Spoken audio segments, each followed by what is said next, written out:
감사합니다. 오늘도 교회 나오신 우리 성도님들 주님의 이름으로 환영하고 축복합니다. 지난번에도 비가 많이 왔는데 이번 주에 참 비가 많이 와가지고 피해가 많습니다. 사망이 13명, 실종자가 6명 그런다고 했는데 이재민이 6,500명 이상 발생이 됐다 그렇게 이야기하는데 참 비가 많이 왔더라고요. 화요일날 이제 비가 오고 난 다음에 제가 이제 새벽 기도를 이렇게 한국에서 이제 오는데 저희 집이 이제 저쪽 이제 야탑 쪽이니까 이 뒷길로 해서 이제 탄천으로 이제 옵니다. 신호가 세웠어요. 근데 탄천으로 딱 들어서자마자 탄천길이 막아놨어요. 비가 많이 와서 막아놔서 삥삥 돌아가지고 이제 시청을 해가지고 이렇게 보란 쪽으로 오는데 그쪽에 보니까 차들이 지그재그로 엄청 많이 서 있더라고요. 왜 사고가 났나 봤더니 길에 침수가 되었던 모양입니다. 그래가지고 차를 다 버려두고 그냥 사람들이 가가지고 그냥 길거리에 차가 집어넣어 서 있더라고요. 오면서 보니까 침수 잡고 이렇게 비가 많이 이렇게 차 있는 그런 것들이 보이더라고요. 그래가지고 이제 이렇게 새벽 기도를 와서 하나님께 이렇게 새벽 기도 드린 그런 기억이 있습니다. 그것을 생각하면서 제가 이제 한 10여 년 전에 미얀마에 갔던 일이 생각이 났습니다. 제가 이제 이렇게 선교지로 갔던 곳은 이제 달나라고 하는 곳인데 양곤에서 배를 타고 이제 한강 같은 이렇게 강을 건너면 달랍니다. 거기는 이렇게 평지예요. 완전 평지인데 다 농사를 짓습니다. 농사를 짓는데 사람들이 이제 부자들은 좀 여유 있는 사람들은 집을 2층으로 지어요. 그래서 이제 벽돌을 짓거나 콘크리트를 짓는데 1층에서 이제 사람은 뭐 겨울에 잠깐 살기도 하지만 2층에서 삽니다. 왜 그런가 하면 습도가 높으니까 비가 많이 오는 지역이라. 근데 2층에서 사는데 대바주스에 많은 사람들, 가난한 사람들 어떻게 사느냐. 대나무로 이제 이렇게 기둥을 세웁니다. 대나무로 기둥을 세우고 거기에다가 이제 마루같이 이제 가로세로 엮어요. 그래가지고 이제 마루를 넣는데 대나무를 이렇게 반 잘라가지고 그것을 이제 쭉 깔아가지고 마루를 넣습니다. 그리고 이제 그 위에서 그냥 사는 거예요. 옆에다 이제 집으로 이렇게 옆에 살짝 치고 위에도 그냥 집으로 간단하게 엮어놓고 그렇게 삽니다. 옛날에 우리는 초가집들은 흙으로 지어가지고 그 위에다가 집을 얹고 또 얹어가지고 두껍게 얹었습니다. 제 기억에. 그러니까 비가 많이 와도 안 샜어요. 그런데 그 사람들은 비가 많으면 셉니다. 그냥 거기서 사는 거예요. 그렇게. 그런데 이제 태풍이 오면서 한 해 이제 비가 왔습니다. 비가 왔는데 제가 이제 이거는 이제 비디오로 본 이야기, 우리가 가기 전에 한 2년 전에 일어난 일인데 비가 많이 와가지고 이제 태풍이 오면서 비가 얼마나 많이 쏟아졌는지 비가 많이 왔습니다. 그리고서 이제 그 비가 이렇게 그치면 좋은데 태풍이 이제 위로 올라가다가 대개의 경우 태풍이 이제 한 번 이제 오면 이제 올라가고 끝나지 않습니까? 그런데 이제 방글라데시 만에서 돌아버렸어요. 태풍이 돌아가지고 다시 미얀마로 이제 넘어오는데 그 이제 달나라고 하는 그 지방에 이제 뭐 비를 엄청 쏟아버렸습니다. 뭐 몇 메달을 쏟았는지 모르지만 하여튼 엄청 비가 많이 와가지고 그 낮은 집들이 이제 다 침수가 돼버리죠. 그러면 어떻게 되겠습니까? 거기는 평지니까 그냥 평지에 사는 사람들은 도망갈 길도 없어요. 사람도 짐승도 이제 다 죽었습니다. 그냥 그 폭우에 죽었죠. 이제 비디오를 봤는데 소도 있고 돼지도 있고 사람도 있는데 이제 그 비에 막 퉁퉁 불어가지고 물에 떠 있는데 말도 못합니다. 뭐 그냥 돼지도 뭐 이렇게 퉁퉁 부으니까 소만큼 이렇게 커져 있어요. 이제 그런 것을 한번 본 적이 있습니다. 그러면서 이제 제가 이번 비에 또 무엇을 생각하느냐, 노아 홍수를 생각하게 되었습니다. 노아 홍수 때 뭐 그랬을 거 아닙니까? 우리 지금 비 오는 것도 아니고 이제 아까 이야기한 미얀마의 달나라고 하는 지방에 사람들이 그렇게 죽어있는 모습이 아마도 이제 노아 홍수 때 그랬을 것입니다. 그러면서 보면서 참 인생이 덧없어요. 세상이 대단한 것 같고 우리가 잘 살 것 같지만 하나님이 한번 흔들어버리면 아무것도 아니에요. 한번 흔들어버리면 아무것도 아닌데 그것을 바라보면서 우리들 삶이 어찌해야 되는가. 우리가 정말 예수님 잘 믿고 언제 우리가 하나님 나라 갈지 모르고 예수님이 언제 오실지 모르는데 늘 준비하는 삶을 살아야 되겠다. 그런 생각을 갖게 되었습니다. 저의 일생 중에 제일 잘한 일이 있다면 무엇인가? 예수 믿는 일입니다. 예수 믿는 것이 얼마나 좋은지 모릅니다. 저는 초등학교 때부터 이제 교회에 다녔습니다. 그래도 제가 이제 구원의 확신이 있었고 믿음이 있었어요. 그래도 이제 초등학교 다닐 때부터 지금까지 살아왔는데 물론 이제 신앙생활을 반드시 잘한 것만은 아닙니다. 저도 좀 잘못 신앙생활 한 때가 제법 있었습니다. 돌이켜보면 그래요. 그러나 한 번도 하나님을 떠난 적은 없습니다. 주의를 안 지키거나 뭐 이렇게 그런 적은 없는 것 같아요. 물론 이제 주의 못 지키는 때도 있었죠. 한동안은 직장 다니면서 뭐 한두 번이라도 못 지키고 그런 때도 있긴 있었습니다만은 그래도 어찌됐든 그 제 마음의 중심은 늘 주일은 그렇게 예배 드려야 되는 말이고 하나님 중심의 삶을 살았습니다. 그래서 어떻게 하든지 이제 말씀 안에서 살고 이렇게 이제 믿음을 지키려고 노력해 왔는데 지금 생각해보면 다 하나님의 은혜입니다. 그리고 지금 와서 이제 나이 들어서 제가 주의 종으로 살고 있는데 얼마나 감사한지 모르겠습니다. 우리가 참 예수님의 삶이 이렇게 감사합니다. 감사한 거예요. 왜 감사합니까? 우리는 이미 죽음을 넘어선 사람들입니다. 죽음을 넘어선 사람들이기 때문에 죽음을 두려워하지 않는 사람들이죠. 죽음을 초월한 사람들입니다. 그러니까 우리는 참으로 감사한 삶을 살고 이 세상에 살면서도 어려움 없이 사는 거예요. 물론 어려움도 있죠. 그럼에도 불구하고 우리는 벗어나는 능력을 가지고 사는 것입니다. 이것이 은혜입니다.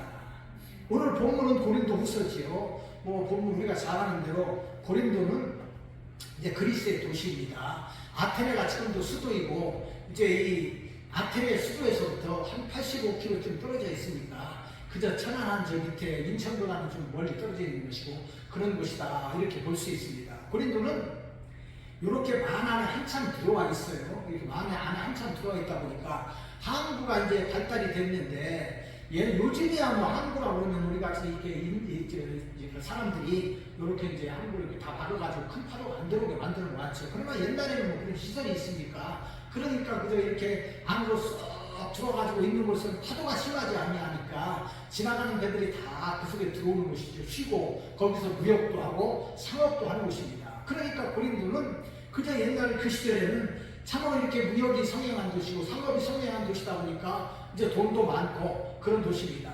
돈이 많고 하다 보니까 또 뱃사람들이 있으니까 당연히 우상의 도시이고 음란의 도시이기도 했습니다. 그런 그런 도시에 교회가 세워졌죠.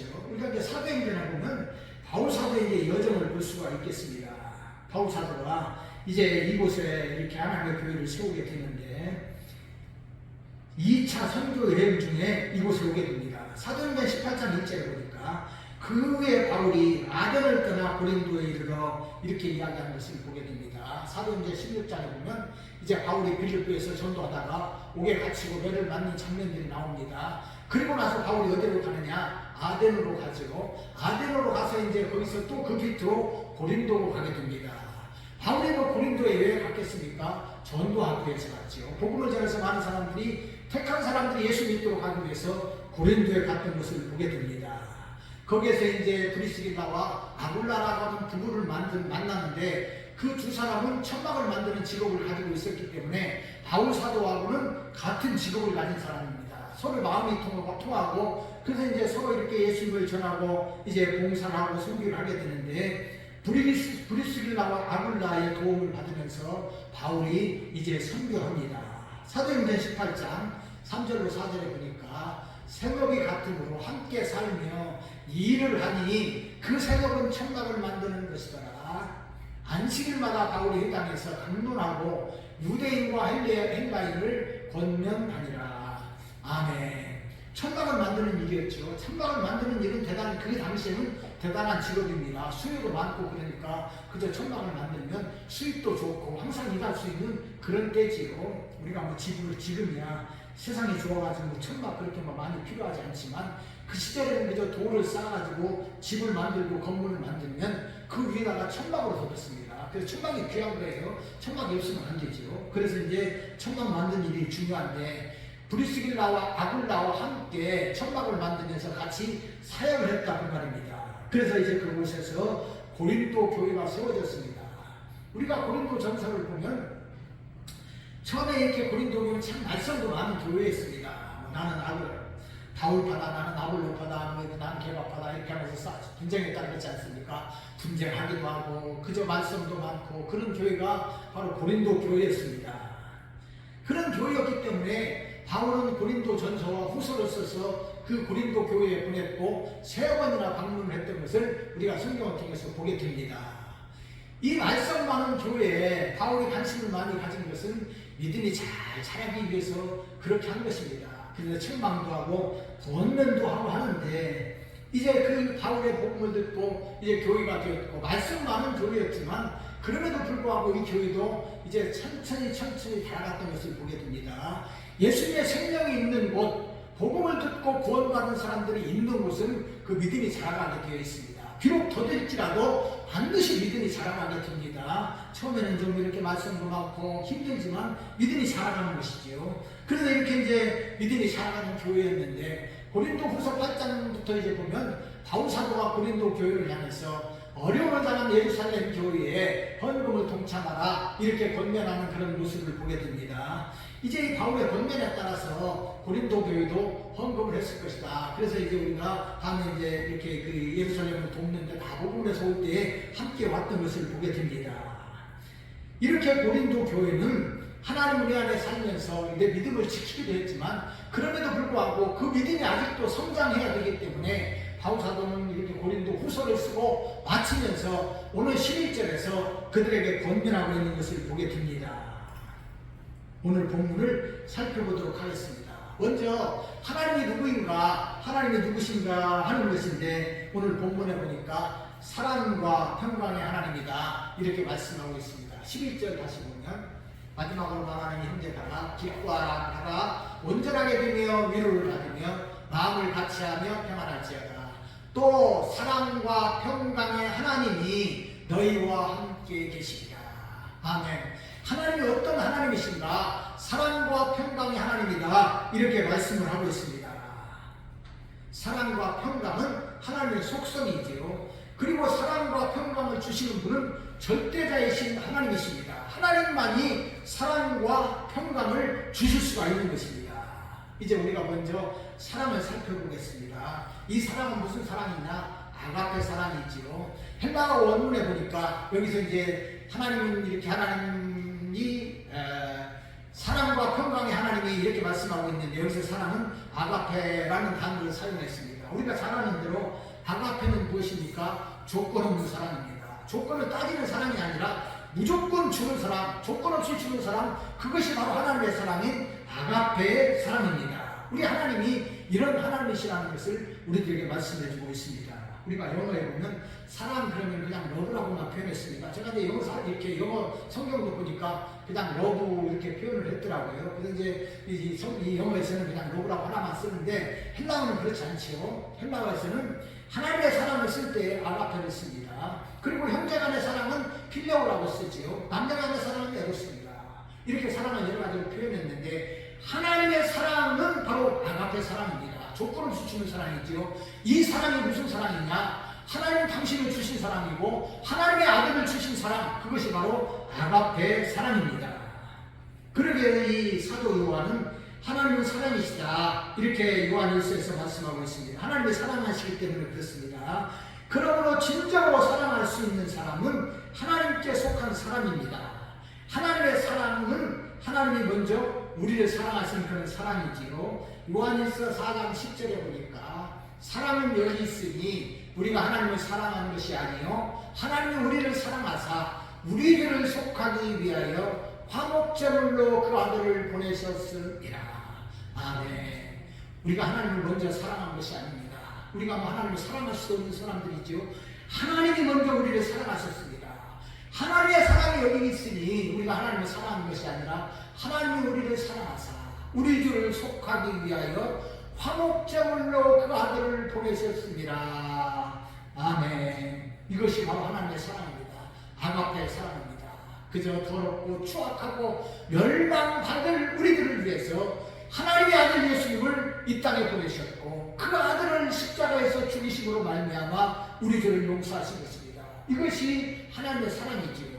하나님의 사랑이 아니라면 이 사랑이 있을 수가 없는 것입니다. 사람은 이기적이라 주고받는 사랑을 원합니다. 내가 사랑을 주었으면 저 사람이 나를 주기를 바라요. 부부간에도 그렇습니다. 요즘에는 뭐 사람들이 뭐 이렇게 참 받기를 많이 원하지요. 그래서 어떤 결혼식에 가서 보니까 참 대단한 그런 결혼식이 있는 것을 봤습니다. 남자가 이것을 해줘라. 그래가지고 아내가 그 부인이 이제 요구하니까 그걸 해줘라. 그래가지고 그것을 서약하게 만들더라고요. 여자도 그렇고. 그런데 참 너무 이기적이다. 그런 것을 보았습니다. 가슴이 아팠습니다. 너무 이기적이다. 부부간에도 서로 주고받기만 하는 사람이라면 참 팍팍할 것입니다. 그렇습니다. 주는 사랑입니다. 그러나 하나님의 사랑은 주는 사랑입니다. 조건 없이 주는 사랑입니다.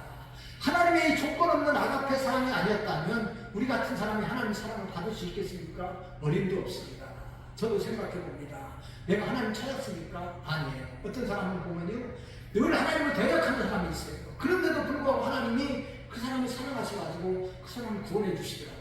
우리 같으면 아이고 저 나를 미워하고 대적했는데 우리가 어떻게 그 사람한테 사랑을 주겠습니까? 못 주는 거예요. 그러나 하나님은 그런 사람이라 할지라도 사랑하셔서 그 사람을 구원해 주시더라고요. 참 하나님의 놀라운 역사입니다. 이것이 하나님의 사랑이다 그 말입니다. 우리 주님께서 우리를 이렇게 사랑하셨습니다. 우리가 잘나고 대단해서 그런 것이 아니죠. 조건 없이 우리를 사랑하시는 그 사랑입니다. 그러므로 우리들도 하나님의 이 한량없는 사랑, 조건 없는 사랑을 받은 사람으로서 이 사랑을 생각하면서 우리들도 하나님을 사랑하되 마음과 뜻과 정성을 다해서 우리 하나님을 사랑하시기 바랍니다. 다음은 우리 하나님은 평강의 하나님이십니다. 히브리어는 샬롬이죠. 샬롬입니다. 바울은 로마서 13장 33절에서도 평강의 하나님께서 너희 모든 사람과 함께 계실지어다 이렇게 말씀하고 있습니다. 하나님은 평강의 하나님이시죠. 그렇기 때문에 하나님만이 사람들에게 평강을 줄 수 있습니다. 하나님이 평강이시기 때문에 그렇습니다. 우리 주님도 평화의 왕이시죠. 그래서 우리 주님께서 세상에 오실 때에 하늘에서 이제 천사들이 천빛이 찬송하는 것이죠. 지극히 높은 곳에서는 하나님께 영광이요 땅에서는 하나님께 기뻐하심을 받은 사람들 중에 평하다 이렇게 말씀하고 있는 것을 보게 됩니다. 그러기에 사람이 평강을 누리려거든 하나님과 함께 해야만 합니다. 빌립보서 4장 6절로 7절입니다. 아무것도 염려하지 말고 다만 모든 일에 기도와 간구로 너희 구할 것을 감사함으로 하나님께 아뢰라. 그래야만 모든 지각에 뛰어난 하나님의 평강이 그리스도 예수 안에서 너희 마음과 생각을 지키시리라. 아멘. 하나님만이 평강을 줄 수 있는 것이죠. 그래서 아무것도 염려하지 말고 오직 기도와 간구로 너희 구할 것을 감사함으로 하나님 앞에 아뢰라. 그래야만 모든 지각에 뛰어난 하나님의 평강이 너희 마음과 생각을 지키셔서 너희를 평안하게 하신다 이렇게 말씀하고 있는 것입니다. 그러므로 사람에게 평강을 줄 수 있는 것은 하나님만이 하실 수 있습니다. 사람은 진정한 평강을 줄 수 없습니다. 잠깐에 이제 서로 간에 위안을 줄 수 있을지 모르지만은 평강을 줄 수 없는 것입니다. 그러므로 평강을 누리기를 원하는 사람은 하나님과 함께 하면서 하나님 앞에 기도해야 됩니다. 그러면 하나님의 능력, 모든 지각에 뛰어난 하나님께서 평강을 우리에게 주신다 그 말입니다. 그래서 생각과 마음까지 지키셔서 우리를 평안케 하십니다. 사람에게 평안이 없고 두려움이 오는 것은 대부분의 경우 그 머릿속 자기 생각 때문에 그렇습니다. 자기 마음 때문에 그렇습니다. 그래서 때로는 근심하고 염려하는 것이죠. 저도 뭐 때로는 그런 때가 있습니다. 왜 그런지 모르겠어요. 하나님 우리 안에서 평안을 누려야 되는데 참으로 평안을 누리지 못할 때가 참 많이 있어요. 참 답답합니다. 제 자신을 보면서 한심해요. 그런 생각이 듭니다. 제 삶이 그렇게 어려운 그런 이 삶을 많이 살아왔기 때문에 아직도 내 마음 가운데 완전한 평안이 없는가 보다 그렇게 생각을 합니다. 그러면서 늘 기도합니다. 하나님 저에게 평안을 주시고 은혜를 주옵소서. 막 두렵고 떨고 그러던 것은 아닙니다만은 조그마한 일이 있으면 좀 집착하는 그런 성격이 좀 있어요. 제가 늘 하나님 앞에 기도합니다. 하나님 평안을 주옵소서. 아무것도 아닌데 왜 제가 그렇습니까? 그런데 그럴 때마다 하나님 앞에 기도합니다. 하나님이 함께 하시는 거예요. 그러므로 진정한 평안을 누리는 사람은 누구냐? 그리스도 안에 있는 사람만이 평안을 누리는 거예요. 진정한 평안은 하나님 안에 있어요. 세상에는 없습니다. 사람도 줄 수 없습니다. 대단한 사람도 줄 수 없는 것이 평안입니다. 그러므로 우리가 평안을 누려야 되는데 주님과 함께 해야 됩니다. 그런 사람만이 평안을 누리게 되기 때문에 그렇습니다. 이런 사람은 평화로다. 하늘 위에서 내려오네. 그 사랑의 물결이 영원토록 내 영혼을 덮으셔서 우리가 이렇게 찬송할 수 있는 것입니다. 그러므로 평강의 하나님, 우리에게 진정한 평안을 주시는 하나님 믿고 의지하면서 주님과 동행함으로 늘 평강의 삶을 살아가시기 바랍니다. 이렇게 사랑과 평강의 하나님이 함께 하시는 그 사람은 하나님이 주신 은혜로 누리는 축복이 있습니다. 11절 다시 한번 우리가 본문을 보면 마지막으로 말하노니 형제들아 기뻐하라. 온전하게 되며 위로를 받으며 마음을 같이하며 평안할지어다. 아멘. 마지막으로 말하는 형제들아 기뻐하라 말씀하고 있습니다. 첫 번째로 기뻐하는 삶을 살아야 됩니다. 마지막으로 말하는 형제들아 기뻐하라 이렇게 말씀하고 있지요. 기뻐하는 삶이 우리 성도들의 삶입니다. 주님으로 인해서 즐거워하고 기뻐하는 것입니다. 우리가 이제 믿고 의지하는 웨스트민스터 신앙고백 소요문답 1번 교회를 많이 다녀서 성경 공부해본 분들은 알지요. 사람의 제일 목적이 무엇이냐 이렇게 묻지요. 그리고 대답합니다.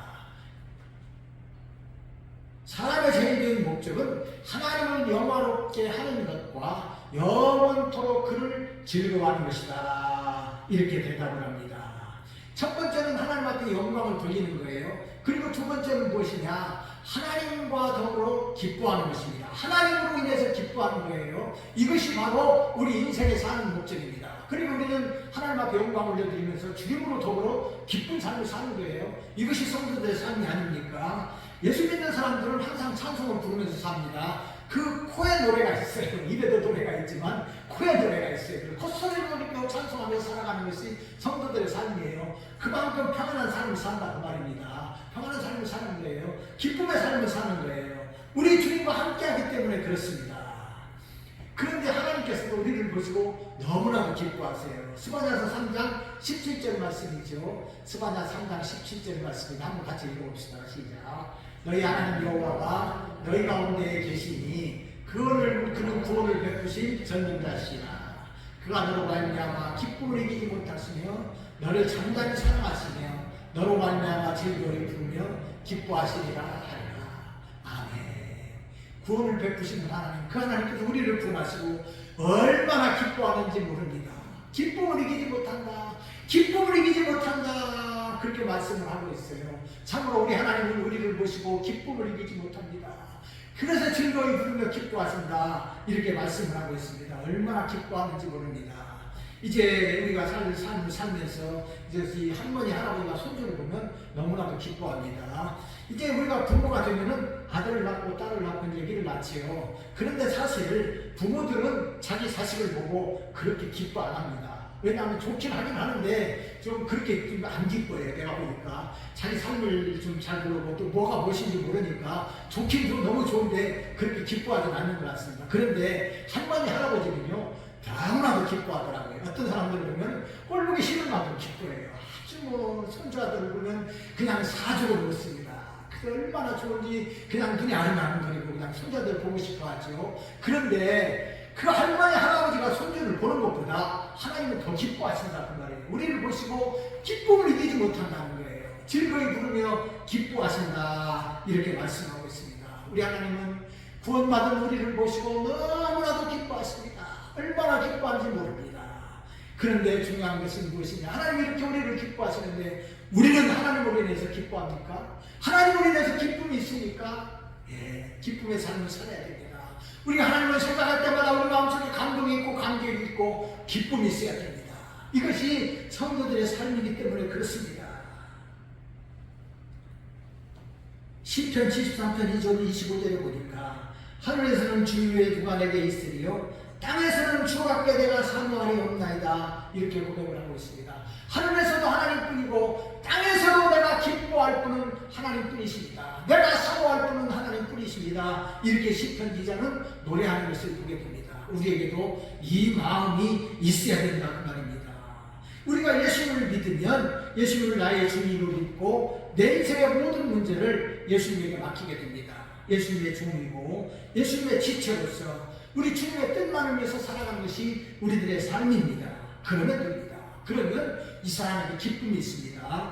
빌립보서 4장 4절에 보니까 주 안에서 항상 기뻐하라. 내가 다시 말하노니 기뻐하라. 이렇게 말씀하고 있습니다. 우리가 우리 인생의 모든 문제도 우리 주님 앞에 다 맡기면서 우리는 우리 주님으로 인해서 기뻐하는 삶을 살고 감사하는 삶을 사는 것입니다. 이것이 성도들의 삶이에요.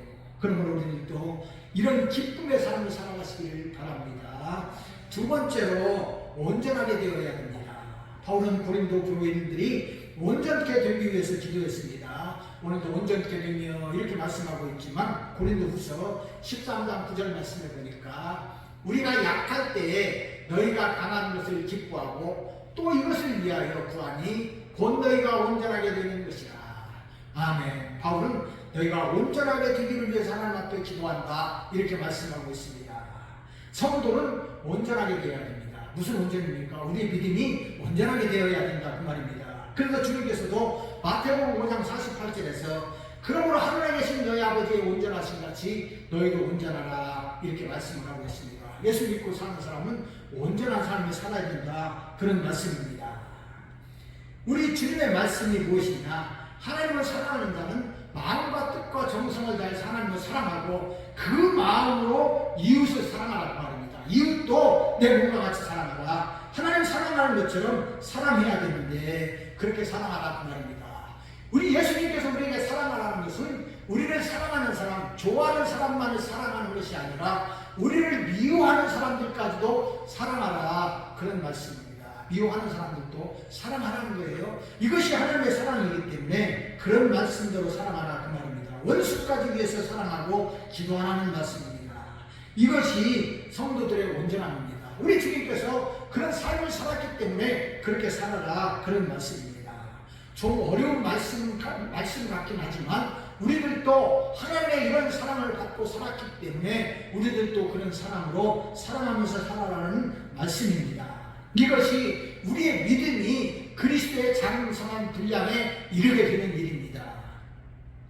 누가복음 10장에 보면 자비를 베푼 사람의 이야기가 나옵니다. 예수님께서 이제 비유를 말씀해 주셨습니다. 어떤 사람이 예루살렘을 떠나서 사마리아로 내려갔지요. 산길을 내려갔습니다. 가다가 강도를 만났습니다. 참 강도를 만나는 것은 어려운 일이지요. 이 강도가 있는 물건을 다 빼앗았습니다. 빼앗기만 하고 이제 그만두면 좋은데 강도들이 잘 그렇게 안 하지요. 때립니다. 옷도 다 벗겨가고 얼마나 많이 때렸는지 맞아가지고 거의 뭐 이제 죽을 만큼 상태가 될 만큼 때리고 가는 것이죠. 옷조차 오게 하려고 하기도 하고 악한 자들이 그렇습니다. 이 사람이 이제 이 얼마나 배를 많이 맞았는지 상처를 받고 이제 신음하면서 앓고 있습니다. 그 길을 제사장이 지나갔습니다. 제사장이 지나가면서 보니까 아이고 아찔한 생각이 듭니다. 내가 저 사람을 도와주면 혹시라도 나에게 피해가 될까봐 그냥 모른 척하고 지나갔습니다. 레인도 그 길을 그냥 그 모습으로 지나갔습니다. 그런데 사마리아 사람 하나, 이 유대인들과는 상종하지도 않는 사마리아 사람 하나가 그 길을 지나가다가 강도 만난 사람을 보게 됩니다. 기름을 바르고 그 상처를 잘 이렇게 싸매주었습니다. 그리고 자기 달고에 싣고 주막으로 오게 됐죠. 여관을 오게 됐습니다. 여관에서 잘 돌보아주고 주인에게 2데나리온 주면서 부탁을 하고 떠나가지요. 잘 살펴줘라. 내가 다시 올 때까지 좀 잘 살펴주라. 이렇게 하고 떠나갔다. 그런데 예수님 말씀하십니다. 누가 이 사람의 이웃이 되겠느냐? 너희들도 이런 사랑을 가지고 사랑하면서 살아가라. 그렇게 말씀하고 있는 것입니다. 이것이 하나님의 사랑이라 그런 말씀입니다. 소자 하나를 돌보아주는 사람, 어려운 이웃을 살펴주는 사람, 이 사람이 바로 주님을 닮은 사람입니다. 그리고 지옥을 향해 가는 영혼을 불쌍히 여겨서 복음을 전하는 이 사람이 주님을 온전히 닮은 사람입니다. 그러므로 비록 우리가 완전한 삶을 살지 못한다 할지라도 우리 주님처럼 그런 모습으로 살지 못한다 할지라도 이런 삶을 향해서 노력하는 삶이 성도들의 삶입니다. 힘을 써야 됩니다. 이런 사람이 온전한 삶을 사는 것입니다. 그러므로 우리들도 온전한 믿음의 삶을 살아가시기 바랍니다. 셋째로 위로받아야 됩니다. 11절에 보면 위로를 받으며 이렇게 말씀하고 있습니다. 여기서 위로를 받다 그 말은 위로하다 권면하다는 말씀의 수동태입니다. 수동태. 예. 사실 우리는 위로하는 사람이 되어야 되지요. 이것이 성도입니다. 그런데 우리가 다른 사람들을 위로하면서 살려고 한다면 우리도 먼저 위로가 받아야 됩니다. 위로를 받아야 되는 것이죠. 사랑하는 사람은 사랑을 받은 사람입니다. 사랑을 받은 사람만이 사랑할 줄 아는 것이죠. 마찬가지로 다른 사람을 위로할 수 있는 사람도 내가 먼저 위로를 받고 내 마음 가운데 위로가 있어야 됩니다. 바로 우리가 주의 성령으로 말미암아 위로의 삶을 살아야 되는 것이죠. 성령께서 우리를 위로하십니다. 하나님의 사랑으로 우리를 위로하시는데 하나님의 진정으로 위로자가 되십니다. 고린도후서 1장 3절로 4절 봅시다. 찬송하리로다. 그는 우리 주 예수 그리스도의 하나님이시요 자기의 아버지시요 모든 위로의 하나님이시며 우리의 모든 환난 중에서 우리를 위로하사 우리로 하여금 하나님께 받는 위로로서 모든 환난 중에 있는 자들을 능히 위로하게 하시는 이시로다. 아멘. 우리가 고난받고 환난 받는 자들을 위로해야 됩니다. 그럼 어떻게 해야 되느냐? 그러기 위해서 하나님께서 우리를 위로하신다 그 말입니다. 하나님은 우리를 위로하시지요. 진정으로 우리를 위로하시는 하나님은 우리 하나님이십니다. 그러므로 진정한 위로는 우리 하나님께 있습니다. 어떤 것도 진정한 위로를 줄 수 없습니다. 전능하신 하나님, 우리를 너무나도 잘 아시는 하나님께서 우리를 위로하십니다. 히브리서에도 예수님만이 우리를 동정할 수 있는 분이다 이렇게 말씀하고 있는 것을 보게 됩니다. 그러므로 우리를 너무나도 잘 아시는 하나님만이 우리를 위로하십니다. 위로의 하나님은 모든 환난 중에서 우리를 위로하십니다. 그러므로 먼저 우리가 하나님으로부터 위로를 받아야 됩니다. 그래야 다른 사람을 위로할 수 있기 때문에 그렇습니다. 우리가 이제 구약에 보면 엘리야의 이야기가 나옵니다. 엘리야 선지자는 대단한 사람 아닙니까? 이제 이 이스라엘의 모든 백성들을 갈멜산에 모았습니다. 그리고 바알의 선지자 450명을 모았지요. 그리고 아합 앞에서 하나님 앞에서 이제 기도의 대결을 벌입니다. 그래서 이제 짐승을 잡아놓고 불로 응답하는 신이 참 신이니 그렇게 하자. 그래서 기도 대결을 벌입니다. 바알의 제사장 450명이 이제 먼저 이제 제단에다가 그들도 이렇게 이 짐승을 잡아놓고 기도합니다. 열심히 기도합니다. 뛰고 뚝 뛰면서 기도하지요. 응답이 없으니까 칼과 차로 자기 몸을 상합니다. 찔러가지고 피를 흘리는 거예요. 그러니까 자기 정성을 보입니다. 내가 목숨을 다해서 바알께 기도하오니 바알이 응답받아서 막 기도합니다. 아무리 기도해도 응답이 있습니까? 응답이 있을 수 없죠. 사람마귀 그리고 이 우상이 어떻게 사람에게 응답을 했습니까? 응답할 수 없는 더구나 우상이 사람에게 응답할 수 없는 것이죠. 응답하지 않습니다. 그만하라! 이제 이야기하고 저녁 늦은 시간에 이제 엘리야가 하나님 앞에 기도하지요.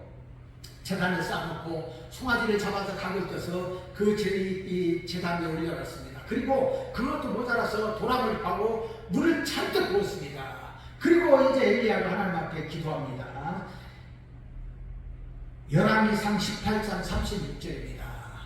저녁 소재 드릴 때에 이르러 선지자 엘리야가 나아가서 말하되 아브라함과 이삭과 이스라엘의 하나님 여호와여 주께서 이스라엘 중에서 하나님이신 것과 내가 주의 종인 것과 내가 주의 말씀대로 이 모든 일을 행하는 것을 오늘 알게 하옵소서. 하나님 앞에 기도하는 것이죠. 하나님이여, 나의 하나님이여, 내가 하나님의 선지자인 것과 내가 하는 이 모든 일이 하나님 말씀대로 하는 것을 이 백성들로 인해서 알게 하옵소서. 하나님 응답하옵소서. 이렇게 하나님 앞에 간절히 기도했습니다. 엘리야가 기도하자마자 하늘에서 불이 내려가지고 그 제단의 재물을 다 태워버렸습니다. 성경에 보니까 흙까지 태웠다 할 만큼 강력한 불이 나와가지고 엘리야의 제단을 모두 다 태워버렸습니다. 능력의 하나님이 함께 하신 것이죠. 이것을 누가 보았습니까? 이스라엘 백성들이 보았습니다. 아합이 보았습니다. 그리고 이제 백성들은 이 바알의 선지자 450명 다 저 길고 기슭강가에 가서 다 죽였습니다. 참으로 능력을 행한 하나님의 선지자였습니다. 놀라운 일입니다. 그리고 하나님 앞에 기도할 때에 3년 반 동안 가물었던 그 땅에 하나님께서 비를 주셨습니다. 그러면 정말로 하나님의 선지자로 대접을 받아야 될 텐데 아방의 악한 왕 이세벨, 이 이세벨이 이 모습을 보고 이 일을 듣고서 이제 엘리야를 죽이려고 합니다. 하나님의 선지자를 죽이려고 했던 거예요. 그래서 엘리야는 도망갈 수밖에 없습니다. 저 멀리 남쪽으로 도망갑니다. 두에셀 가까지 도망가서 거기서 하나님께서 주시는 음식으로 힘을 얻어서 호렙산 시내산으로 도망갔습니다. 그리고 거기서 가만 보니까 얼마나 처량합니까? 혼자 도망왔습니다. 하나님의 능력을 하겠지만 내가 하나님의 선지자라고 하겠지만 이제 처량한 신세가 되었습니다. 그 하나님 앞에 호소하면서 기도합니다. 열왕기상 19장 14절입니다. 그가 대답하되 내가 만군의 하나님 여호와께 열심히 기도를 하오니 이는 이스라엘 자손이 주의 언약을 버리고 주의 제단을 헐며 칼로 주의 선지자들을 죽였음이오며 오직 나만 남았거늘 그들이 내 생명을 찾아 빼앗으려 하나이다. 아멘. 하나님 앞에 기도합니다. 하나님, 이제 나만 남았습니다. 다른 선지자들 다 죽이고 이제 우상 숭배하는 백성들, 그러나 이제 나만 남았습니다. 그런데 내 생명마저도 그들이 찾으려 합니다. 이렇게 하나님 앞에서 처량하게 호소하는 것을 보게 됩니다. 하나님의 선지자 엘리야도 하나님의 위로가 필요했습니다. 사역으로 인하여서 고난이 찾아오니까 너무나도 힘든 일입니다. 이렇게 힘들고 어려운 엘리야, 그가 하나님 앞에 기도할 때 하나님께서는 그에게 응답해 주셨습니다. 말씀하시죠. 그리고 이야기합니다. 내가 바알에게 무릎을 꿇지 않은 이 7,000명이나 남겨두었다. 너만 있는 것이 아니다. 그러면서 앞일을 말씀해 주시고 이제 너를 대신해서 엘리사를 하나님의 선지자로 세워라. 이렇게 하면서 그를 위로해 주신 것을 우리가 보게 됩니다. 하나님의 도우심의 손길이 필요합니다. 오늘 사는 우리들도 더더구나 하나님의 위로가 필요합니다. 하나님의 위로가 필요하고 하나님의 보호하심이 필요합니다. 오늘도 하나님은 우리 성도들에게 이것을 말씀해 주고 있습니다. 이사야 43장 1절 2절 말씀. 야곱아, 너를 창조하신 여호와께서 지금 말씀하시느니라. 이스라엘아, 너를 지으시니가 말씀하시느니라. 너는 두려워하지 말라. 내가 너를 구속하였고 내가 너를 지명하여 불렀나니 너는 내 것이라. 네가 물 가운데로 지날 때에 내가 너와 함께할 것이라. 강을 건널 때에 물이 너를 침몰하지 못할 것이며 내가 불 가운데로 지날 때에 타지도 아니할 것이요 불꽃이 너를 사르지도 못하리라. 아멘. 하나님 위로하십니다. 하나님의 백성을 위로하십니다. 야곱아, 너를 창조하신 여호와께서 말씀하시느니라. 이스라엘아, 너를 지으신 이가 말씀하시느니라. 너는 두려워하지 말라. 내가 너와 함께하니까 두려워하지 말라. 내가 불 가운데로 지날 때도 불 가운데로 지날 때도 너를 보호할 것이다. 하나님 말씀하십니다. 하나님 구원하신 백성을 위로하시고 함께해 주십니다. 하나님이 함께하시면 물도 우리를 어찌하지 못하고 불도 우리를 어찌하지 못하는 것입니다. 하나님이 함께하시기 때문에 그렇습니다. 그러므로 우리는 더욱더 하나님께 위로를 받고 하나님의 은혜 가운데 살아가는 우리들이 되시기를 바랍니다. 넷째로 우리는 마음을 같이하면서 평안을 누려야 됩니다. 11절에 보면 마음을 같이하여 평안할지어다 이렇게 말씀하고 있습니다. 성도는 마음을 같이해야 됩니다. 믿음이 같은 사람, 그리스도 안에 함께 있는 사람은 마음이 통합니다. 마음이 같기 때문에 그렇죠. 삶의 목표가 같기 때문에 그렇습니다. 집에서도 한 가족이 같은 믿음을 갖고 하나님을 섬기면서 산다면 평안한 가정이 됩니다. 뿐만 아니라 부부도 우리가 믿음 안에서 이제 같은 믿음을 갖추고 같은 마음을 가지고 살다 보면 더욱 사랑하게 되는 것이죠. 이기적인 삶이 아니라 그저 하나님의 사랑으로 주는 사랑을 하게 됩니다. 조건 없이 사랑을 주는 것이죠. 그러면 어떻게 되겠습니까? 더 사랑하게 됩니다. 더 마음을 같이 하면서 사랑하게 되는 거 아니겠습니까? 그러면 이 가정에 진정한 평안이 임하게 됩니다. 진정한 평안, 하나님의 평안이 이 가정에 임하는 것입니다. 뭐 다툼이 있겠습니까? 싸움이 있을 수 있겠습니까? 그러므로 마음을 같이 하는 거 너무나도 중요하신 것입니다. 그러면 되는 것입니다. 좋은 집에서 좋은 것을 먹어야만 평안을 누리는 것도 아닙니다. 돈이 많아야 평안을 누리는 것도 아닙니다. 그저 주님과 함께 하면서 그 마음의 진정한 평안을 누리게 되는 것입니다. 주님과 함께 살면서 천국을 바라보는 삶을 살기 때문에 그렇습니다. 빌립보서 4장 9절에 보니까 너희는 내가 내게 배우고 받고 듣고 본 바를 행하라. 그러면 평강의 하나님이 너희와 함께 계십니다. 아멘. 우리가 하나님의 말씀을 듣고 그 말씀 그대로 순종하는 것이죠. 지키면서 삽니다. 그러면 평강의 하나님이 너희와 함께 하시리라 말씀하고 있습니다. 말씀을 듣고 순종하면서 사는 성도에게는 하나님의 평강이 있습니다. 진정한 평안을 하나님께서 우리에게 주시는 것입니다. 영원한 평안이요 완전한 평안이지요. 이런 사람이 진정한 그리스도인입니다. 그러므로 주님과 동행하면서 주님이 주시는 평안을 누리는 우리 모두가 되시기를 바랍니다. 말씀을 마칩니다. 예수 그리스도를 믿고 구원받은 하나님의 자녀는 사랑과 평강의 하나님이 함께 하십니다. 그러므로 성도는 기쁨의 삶을 살고 믿음이 온전하게 되며 하나님의 위로 가운데 살게 됩니다. 이런 성도는 마음을 같이 하면서 주님 주시는 진정한 평강을 누리게 됩니다. 이것이 바로 하나님의 은혜입니다. 오늘도 우리 모두에게 능력과 평강과 사랑의 하나님께서 우리 인생에 함께 하셔서 우리도 진정으로 주님 주신 위로와 평강을 누리며 하나님께 영광을 올려드리는 우리들의 되시기를 우리 주님의 이름으로 축복합니다. 아멘.